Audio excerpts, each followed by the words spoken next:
Nos encontramos al Paredón de la República y hoy he invitado a Gerardo Hernández, superintendente financiero. Bienvenido, y veo que usted es una persona que está acostumbrada a sufrir porque tiene bandera de Santa Fe ahí en su oficina.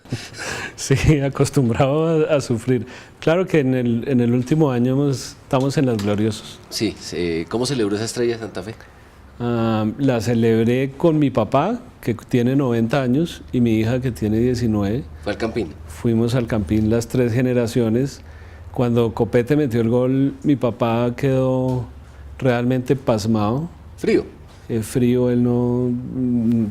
Todos tenemos un grupo de amigos que vamos y entonces todos nos botamos encima de él porque pues él ha visto campeón a Santa Fe desde el año 48. Increíble, el primer campeón. Y en el servicio público, ahorita está de superfinanciero, pero entiendo que ha tenido varios cargos donde le ha tocado también torear a varios grandes. Cuénteme un poquito cómo ha sido esa etapa de servicio público, porque entiendo que en este puesto ha tenido problemas, pero en otros también. Sí, yo tengo siempre digo que tengo una ventaja, una desventaja, y es que siempre he sido servidor público. Entonces a mí nadie puede decir que trabajé con un grupo financiero o que traigo intereses privados. Siempre he tenido interés en lo público y siempre he estado trabajando en lo público.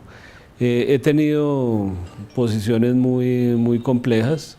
Fui viceministro de Trabajo, me tocaron huelgas bravas. Y aumentos de salario mínimo y todo eso. Aumentos de salario mínimo, además en esa época pues tenía 31 años, entonces yo llegaba a las reuniones y preguntaban, ¿y ese niño quién es? No, yo soy el viceministro de Trabajo.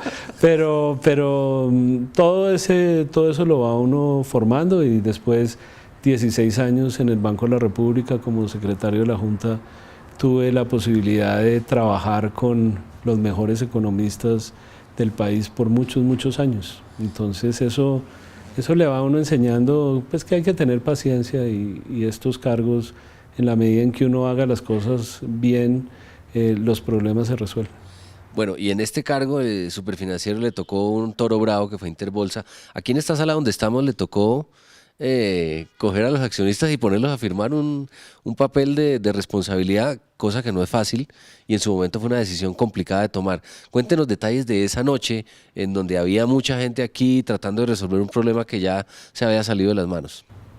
Bueno, sí, yo creo que esta sala es testigo de muchas noches difíciles. Aquí también reunimos a los miembros de la Junta Directiva a proyectar el día que los liquidamos.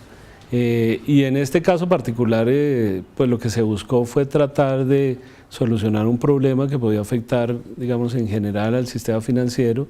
Entonces teníamos en un piso personas de la vivienda mirando la compañía, en otro a Bancolombia, teníamos al grupo de la Super preparando la intervención como se dio.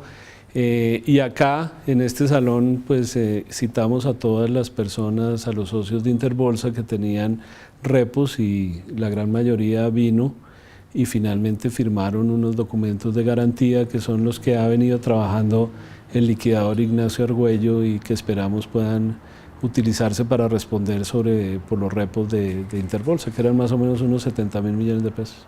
Bueno, mucha tensión en esa noche acá, pero dicen algunos analistas que, a diferencia de casos como los de Estados Unidos, donde los bancos se quebraron y la Fed tuvo que salvarlos de alguna manera, aquí en Colombia se utilizó otro mecanismo y sirvió de alguna manera todas esas cosas que hacen en Fogafín y que hacen ustedes de estar vigilando que esto no vaya a contagiar al resto de entidades del sector. Sin duda, yo creo que uno de los reconocimientos que se están dando ya, más que en Colombia, a nivel internacional, los analistas internacionales han destacado que la forma como se hizo la intervención, la coordinación de las autoridades, es lo que los llevó a ellos a tener mucha tranquilidad sobre lo que había pasado en el mercado. Recientemente, en una entrevista, digamos, un alto directivo del JP Morgan le preguntaban, que la República le preguntó que qué pensaba de lo de Interbolsa, y dijo, mire, la reacción, la forma como coordinaron las actividades, las autoridades, nos dio plena tranquilidad y confianza en que en el mercado de valores iba a salir bien.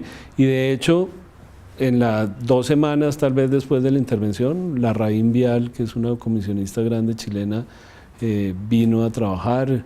Ahorita transacciones como la de corredores con Davivienda, pues demuestra que con todos los problemas que hubo, el mercado se está recuperando y la tranquilidad en el sistema también se está dando.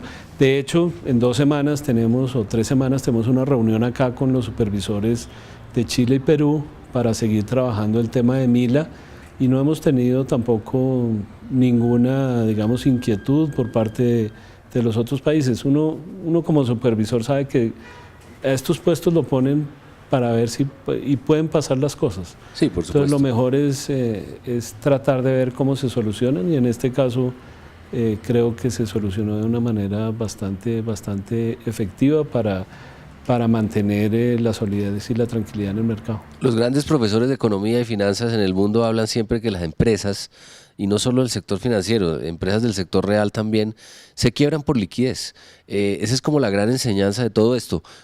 ¿Cómo se podría desmenuzar esa frase en lo que le pasó a Interbolsa? ¿Cuál fue el problema de liquidez que tuvieron? Mire, a mí me han criticado mucho porque las primeras declaraciones que yo di era que habíamos intervenido a Interbolsa por problemas de liquidez. Uno cuando mira lo que pasó, pues se da cuenta que esa desconfianza del mercado en Interbolsa generó un problema de liquidez y fue lo que termina afectando a las entidades. El tema de la liquidez, y Simón Gaviria en el debate un poco así me hacía el chiste, que eso no era, que yo siempre decía que eso era una magia y que eso no es una magia, pero realmente lo que vivimos, por ejemplo, a finales de los años 90 en la crisis financiera, cuando yo estaba en el Banco de la República, es que la liquidez desaparece de un día a otro, de un día a otro. Los problemas de solvencia de las entidades dan tiempo para resolver los problemas, le dan tiempo a las autoridades o para exigir más capital o para que se intervengan las entidades con más capital público, pero cuando el mercado decide que hay un agente que no le genera la confianza para transar, le cierra la puerta, y en el caso del mercado de valores no da tiempo realmente para actuar. Entonces, en ese sentido, pues el caso de Interbolsa yo creo que es un caso muy del libro de texto de cómo la liquidez, así como llega, se va. Aparte de la confianza, que es una palabra importante en el sector financiero, hay una fórmula o hay alguna regla que ustedes siempre han utilizado en los entes reguladores, y es el patrimonio técnico. Es decir, la cantidad de veces que puede prestar una entidad sobre su patrimonio, y entiendo que eso tiene un tope. ¿Qué recomendación le daría a otras entidades pequeñas, de pronto que están creciendo, nuevas o grandes, que tienen de pronto esa misma exposición al riesgo y que están cerca de su patrimonio técnico? Mire, yo creo que hay como dos puntos que son fundamentales, y es, primero, la regulación no lo puede todo, ni la supervisión tampoco. Eso es una realidad. Cuando pasan las crisis, cuando pasan eventos de dificultades, hay una posibilidad de que haya como una sobrereacción en la regulación. Lo cierto es que si las entidades no manejan bien los riesgos que tienen, uno puede tener la mejor regulación, la mejor supervisión, y las situaciones van a volver a aparecer. Situaciones entonces de oferta y demanda, simplemente. Operaciones de crisis, operaciones siempre pasan. Hay un académico que es el señor Blinder, que fue de la Fed, que él decía siempre, o dice, que las crisis financieras siempre vuelven a pasar, obviamente no pasan exactamente igual, pero que los reguladores y los supervisores lo que tienen que tratar es de aprender de las crisis. O sea, nosotros como reguladores o supervisores no podemos asegurarle a la sociedad que una crisis futura no va a pasar. Eso sería completamente irresponsable. El trabajo de uno es mirar y procurar que lo que pasó no vuelva a pasar en el futuro, y en ese sentido pues tenemos una hoja de ruta con el Ministerio de Hacienda, con el Banco de la República, para empezar a mirar y resolver algunos problemas que se vieron críticos. Yo creo que esto es una chiva. Vamos a presentar, yo creo que en 1 o 2 semanas, una propuesta de norma en donde vamos a hacer mucho más fuerte el tema de liquidez para los comisionistas. El Banco República sacó una norma en donde le exige más capital a las operaciones como intermediario de mercado cambiario. Vamos a sacar unas normas en donde vamos a ser mucho más estrictos en la forma como los comisionistas miran el riesgo de contraparte. El Ministerio de Hacienda en sus competencias está mirando todo el tema de las operaciones ya de los contratos, repos, TTVs, etcétera.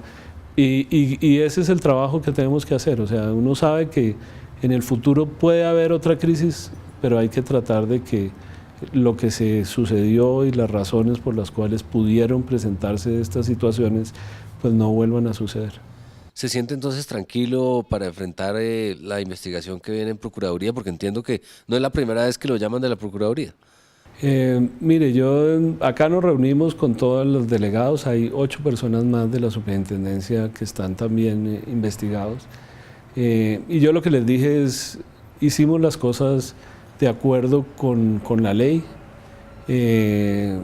Hay que explicar, el servidor público siempre tiene que explicar sus actos, siempre tiene que tener la responsabilidad, porque a diferencia del sector privado en donde el accionista lo vota a usted o le cancela su contrato de trabajo, en el servicio público uno sirve a una comunidad y hay que explicar muy bien qué fue lo que pasó, por qué pasó, cuáles son nuestras limitaciones, porque pues naturalmente las personas creen que uno como servidor público puede hacer mucho más de lo que realmente está en nuestras manos. Entonces, en ese sentido, pues creo que todos estamos muy tranquilos y estamos preparando la información y daremos las explicaciones del caso y esperamos que todo salga bien. Cuénteme un poco ya la parte personal, porque entiendo que uno, de lo que oye de banqueros y de gente que trabaja en el sector financiero, pues se preserva siempre la tranquilidad, la pausa para tomar decisiones, porque estamos hablando de cifras y de dinero, pero a veces cuando llegan momentos de crisis como este, hay gente que pierde peso, no duerme, anda de mal genio. ¿Cómo vivió usted esos días de tanta tensión y cómo hizo para contrarrestar el tema, digamos, físico, emocional y de salud? No, el trabajo fue realmente muy, muy fuerte. O sea, aquí varias noches me tocó pernoctar acá. Creo que todas las personas que trabajaron en la superintendencia lo hicieron con gran profesionalismo. A mí me pasa una cosa y es que en estas situaciones me vuelvo más tranquilo. Yo soy muy tranquilo, me vuelvo más tranquilo. Y contagio un poco a los demás de esa tranquilidad. ¿No tuvo que llamar al médico? No, ningún médico. Aquí más canas es que me han salido desde que llegué acá. Cuando llegué acá no tenía tantas canas, pero no, yo creo que fue un trabajo fuerte y todas las mañanas yo traía una hojita, me quedaba por las noches y hacía en una hojita lo que teníamos que hacer al día siguiente. Y a las 8 de la mañana nos sentábamos acá y yo le decía al uno, bueno, hagamos esto, hagamos esto, hagamos esto, y así íbamos llevando el día. ¿Tenía un plan? Sí, siempre, todos los días tuvimos un plan y afortunadamente se fue cumpliendo de manera efectiva. Muchas gracias por recibirnos. No, señor, a ustedes. Gerardo Hernández, superintendente financiero, hoy en Al Paredón de La República. La República, el origen de los negocios.